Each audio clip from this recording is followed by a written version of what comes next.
فرزند زہرا یہ حالات برے ہیں۔ کاشانۂ بصیرت ایک ایسا مکمل یوٹیوب چینل جس پر محروم بصارت کے لیے بالخصوص اور تمام افراد کے لیے بالعموم سینکڑوں کی تعداد میں اسلامی کتب دستیاب ہیں۔ لہذا گزارش ہے کہ آپ اپنی ذمہ داری نبھاتے ہوئے کاشانۂ بصیرت کو سبسکرائب کرنے کے ساتھ ساتھ بیل آئیکن کو پریس کیجیے تاکہ آپ علم کے حصول کے ساتھ ساتھ مذہب اہل بیت کی اشاعت میں بھی اہم کردار ادا کرتے رہیں۔ کاشانۂ بصیرت، کاشانۂ بصیرت، کاشانۂ بصیرت۔ فرزند زہرا یہ حالات برے ہیں۔ السلام علیکم ورحمۃ اللہ وبرکاتہ۔ سامعین، آپ سماعت فرما رہے ہیں توحید مفصل، لیکچر نمبر 2، موضوع ہے حیوانات۔ ترجمہ کیا ہے مولانا سید محمد ہارون زنگی پوری صاحب قبلہ نے۔ سائنسی تشریحات بیان کی ہیں محمد علی سید صاحب نے۔ آج ہم آپ کے سامنے اس کی 16ویں ریکارڈنگ پیش کر رہے ہیں۔ صفحہ نمبر ہے 93، باب ہے 9 اور عنوان ہے باب کا پرندوں کے بارے میں معلومات۔ امام جعفر صادق علیہ السلام نے جس دور میں پرندوں کے بارے میں یہ سائنسی انکشافات فرمائے، اس دور میں اس سے صدیوں پہلے اور اس کے صدیوں بعد تک کسی انسان کو اس معیار کی معلومات ہونا تو درکنار، اس بارے میں لوگ غور و فکر بھی نہیں کرتے تھے۔ غور و فکر تو آج ہم بھی نہیں کرتے، ہم تو بس چیزوں کو دیکھتے ہیں، ان سے استفادہ کرتے ہیں اور بس۔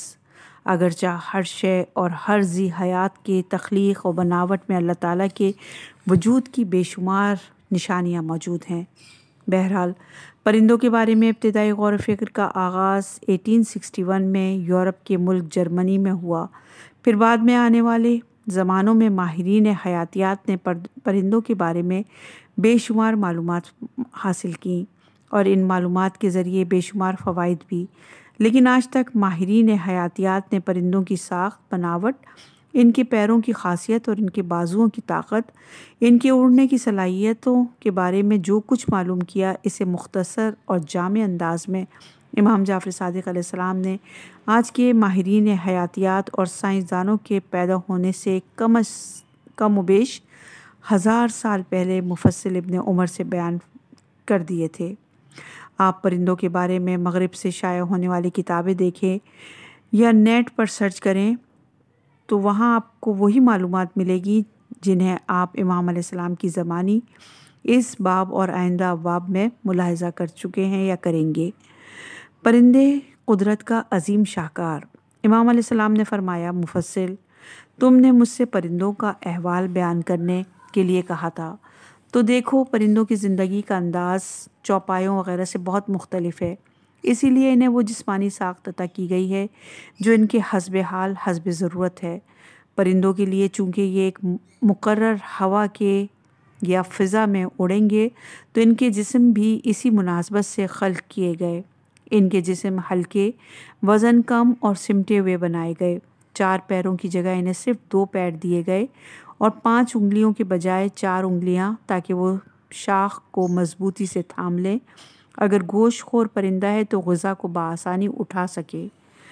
ان کے جسم میں فضلے کے اخراج کے لیے 2 کے بجائے 1 سوراخ پیدا کیا گیا۔ پرندے پیشاب نہیں کرتے، پانی ان کے فضلے کے ساتھ خارج ہوتا ہے۔ ان کے سینے کو اس طرح بنایا گیا ہے کہ پرواز کے دوران ہوا کی مزاحمت کا کم سے کم سامنا ہو۔ ان کے سینے کی بناوٹ ایسی ہے جو پرندوں کو پرواز کے دوران بآسانی ہوا کو کاٹنے اور ادھر ادھر موڑنے میں مدد دیتی ہے۔ پرندوں کا سینہ اگر چوڑا ہوتا تو انہیں ہوا کو چیر کر اس میں آگے بڑھنے میں سخت دشواری پیش آتی اور انہیں زیادہ توانائی کی ضرورت پڑتی۔ اسی لیے پرندوں کا سینہ کشتی کے اگلے حصے کی طرح ہوتا ہے، سیدھا اور نوکیلا۔ کشتی اپنی اسی بناوٹ کے سبب پانی کی لہروں کو چیر کر آگے بڑھتی ہے۔ دم، پر اور بازو۔ امام علیہ السلام نے فرمایا، پرندے کے بازوؤں اور دم میں مضبوط اور لمبے لمبے پر پیدا کیے گئے تاکہ وہ ان کے ذریعے فضا میں اڑ سکیں اور اڑتے وقت اپنا توازن بھی برقرار رکھ سکیں۔ پھر اس کے تمام جسم کو چھوٹے چھوٹے بے شمار پروں سے ڈھانپ دیا گیا تاکہ ہوا پرندوں کو فضا میں بلند کر سکے۔ غذا کی مناسبت سے چونچ۔ مفصل: دیکھو پرندوں کی غذا دانہ اور گوشت یا مچھلی مقررہ اور مقدر کی گئی ہے جسے وہ چبائے بغیر براہ راست نکل جاتے ہیں، تو پرندے کی خلقت میں سے دانت کم کر دیے گئے، اس کے بدلے سے سخت چونچ دی گئی، ایسی چونچ جس سے وہ اپنے کھانے کی چیزوں کو اٹھا سکے۔ یہ چونچ سخت اور مضبوط لیکن اتنی ہلکی ہوتی ہے کہ نہ دانے کو اٹھانے سے چھلتی ہے اور نہ گوشت کو نوچنے سے ٹوٹتی ہے۔ مختلف پرندوں کی چونچیں ان کے ماحول اور غذا کی مناسبت سے ہوتی ہیں۔ مثلاً عقاب چونکہ گوشت کھاتے ہیں اس لیے ان کی چونچ نوکیلی اور پنجے سخت ہوتے ہیں، جبکہ دانہ کھانے والی چڑیوں کی چونچیں نوکیلی اور چھوٹی ہوتی ہے۔ پرواز کے لیے ایندھن۔ فضا میں پرواز کرنے والے ہوائی جہازوں کی طرح پرندوں کو بھی زیادہ ایندھن استعمال کرنا پڑتا ہے۔ ان کی پرواز کے لیے یہ ایندھن آکسیجن کی صورت میں فضا میں بڑی مقدار میں موجود ہوتا ہے۔ زیادہ آکسیجن استعمال کرنے کے لیے خالق کائنات نے پرندوں کے جسموں میں اسی مناسبت سے اضافی انتظامات کیے ہیں۔ اس مقصد کے لیے اللہ تعالیٰ نے پرندوں کے پٹھے یعنی مسلز اس طرح کے بنائے ہیں کہ وہ دودھ پلانے والے جانوروں سے 20 گنا زیادہ آکسیجن استعمال کرتے ہیں اور آکسیجن کو جلا کر اس سے توانائی حاصل کرتے ہیں۔ پرندوں کو پھیپھڑوں میں اسی مناسبت سے زیادہ آکسیجن بھرنے کی گنجائش ہوتی ہے۔ ان کے پھیپھڑوں میں انسانوں کے پھیپھڑوں کے مقابلے میں زیادہ چیمبرز ہوتے ہیں اور یہ پرندے کی جلد سے قریب تر ہوتے ہیں تاکہ جسم آکسیجن کو تیز رفتاری سے استعمال کر سکے۔ پرندوں کی جسم کی ہڈیاں۔ پرندوں کی زندگی چونکہ فضا میں پرواز کرنے میں گزرتی ہے تو اللہ تعالیٰ نے ان کے جسم میں کم ہڈیاں پیدا کیں اور ان میں سے بھی زیادہ تر کھوکھلی اور بہت ہلکی ہوتی ہیں۔ ان کی ہڈیوں اور دودھ پلانے والے جانوروں کی ہڈیوں میں تقریباً وہی فرق ہوتا ہے جو لکڑی اور تھرماکول کے درمیان ہو سکتا ہے۔ پرندوں کے جسم میں مثانہ پیدا نہیں کیا گیا۔ اگر اس کے مثانے ہوتا تو اس میں جسم کا زہریلا مادہ یا مواد جمع ہو جاتا اور پرندے کے وزن میں اضافہ کرتا اور یہ اضافہ اس کی پرواز میں رکاوٹ پیدا کرتا۔ پرندوں کی آنکھیں اور ان کی بصارت۔ جنگل کی فضاؤں میں اڑنے، گھنے جنگلوں، میدانوں، تالابوں، جھیلوں اور سمندروں میں شکار یا دانہ تلاش کرنے، دشمنوں پر نظر رکھنے، دشمنوں سے بچنے اور درختوں کی شاخوں سے ٹکرانے سے محفوظ رہنے کے لیے پرندوں کو بہترین بصارت کی ضرورت ہوتی ہے۔ اسی لیے کئی اقسام کے پرندوں کی آنکھیں ان کے دماغ سے بھی بڑی ہوتی ہیں۔ ایک عقاب اپنے شکار کو 8 کلومیٹر کے فاصلے سے بخوبی دیکھ سکتا ہے۔ اسی عقاب کے اڑنے کی رفتار 175 کلومیٹر فی گھنٹہ ہوتی ہے۔ بہت سے پرندے لمبی پروازیں کرتے ہیں اور اپنی زندگی میں ساری دنیا کے گرد ایک چکر ضرور مکمل کر چکے ہوتے ہیں۔ پرندوں کی اقسام۔ دنیا بھر میں پرندوں کے 8,500 اقسام پائی جاتی ہیں۔ ان میں سب سے وزنی پرندہ شتر مرغ ہے جس کا وزن 125 کلو گرام ہوتا ہے، جبکہ سب سے کم وزن پرندہ ہمنگ برڈ ہے جس کا وزن بمشکل 2 گرام کے قریب ہوتا ہے۔ فضا میں اڑنے والے پرندوں کے علاوہ حشرات اور ایک دودھ پلانے والا جانور یعنی چمگادڑ بھی شامل ہے۔ پرندوں کی گردن۔ گدھ مردار جانوروں کو غذا بناتے ہیں تو ان کی چونچ سخت نوکیلی اور ان کی گردن لمبی ہوتی ہے تاکہ وہ مردار جانوروں کے ڈھانچے کے اندرونی حصوں تک پہنچ سکیں۔ اس طرح چڑیاں دانہ کھاتی ہیں تو ان کی چونچ چھوٹی ہوتی ہے، جبکہ آبی پرندوں کی چونچیں چوڑی اور بڑی ہوتی ہیں اور گردن لمبی تاکہ وہ پانی کے اندر سے غذا ٹٹول سکیں اور مچھلیوں یا کیکڑوں کو آسانی سے پکڑ سکیں۔ یہ حوالہ ہے کتاب امیزنگ فیکٹس اباؤٹ اینیملز۔ پرندوں کے مادے۔ پرندوں کے معدے۔ امام علیہ السلام نے فرمایا، پرندے چونکہ دانے یا گوشت کو بغیر چبائے سالم نگل لیتے ہیں، اس لیے ان کے معدوں کے اندر زیادہ حرارت، تیزابی مادے جو غذا کو ہضم کرنے میں مدد دیتے ہیں پیدا کی گئی تاکہ کچا گوشت اور بیج وغیرہ جلد ہضم ہو سکیں۔ تم دیکھو انگور وغیرہ کے بیج آدمی کے پیٹ سے سالم نکل آتے ہیں، لیکن پرندے کے پیٹ میں جا کر اس قدر گل جاتے ہیں کہ وہ ان کے بیٹ یعنی فضلے میں نظر نہیں آتے۔ پرندوں کے معدے غذا کو تیز رفتاری سے ہضم کرتے ہیں اور ان کا فضلہ مختصر وقفوں کے ساتھ ساتھ جسم سے نکلتا رہتا ہے تاکہ پرندے کا وزن بڑھنے نہ پائے۔ باب نمبر ہے 10، پرندے انڈے دیتے ہیں، بچے کیوں نہیں دیتے؟ اور صفحہ نمبر ہے 99۔ یہ ایک حیران کن سوال ہے۔ دیکھیں، چوپائے جانور، دودھ پلانے والے جانور، خواہ وہ درندوں ہوں یا پرندے یا چرندے، یہ سب جانور بچے دیتے ہیں، جبکہ پرندوں میں صرف چمگادڑ ہے جو بچے دیتی ہے۔ باقی پرندوں میں ایسا کیوں ہوا کہ وہ انڈے دیتے ہیں اور انڈوں میں سے بچے نکلتے ہیں؟ یہ سوال سب سے پہلے امام جعفر صادق علیہ السلام نے اٹھایا اور خود ہی اس کا جواب دیا۔ امام جعفر صادق علیہ السلام نے مفصل ابن عمر سے اللہ تعالیٰ کی وہ حکمتیں بیان فرمائیں جو پرندوں کے انڈے دینے میں موجود ہیں۔ امام علیہ السلام نے فرمایا، مفصل دیکھو پرندوں کے لیے یہ مقدار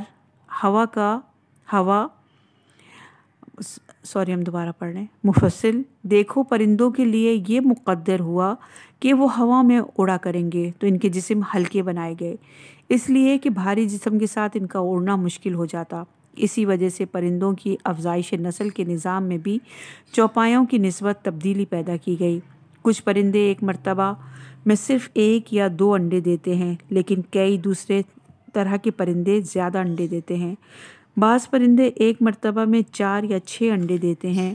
اس کے برعکس بچے مادہ پرندے کے پیٹ میں نشوونما پاتے اور مکمل ہونے کے بعد پیدا ہوا کرتے تو مادہ پرندے کا وزن بڑھ جاتا، اس کے نتیجے میں وہ اڑنے سے معذور ہو جاتی۔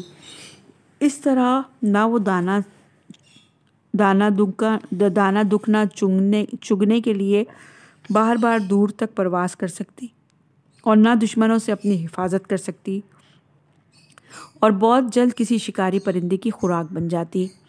اب تم دیکھو کہ پرندوں کی خلقت میں یہ نظام پرندوں کی طرز زندگی اور ان کی ضروریات سے کس قدر ہم آہنگ ہے۔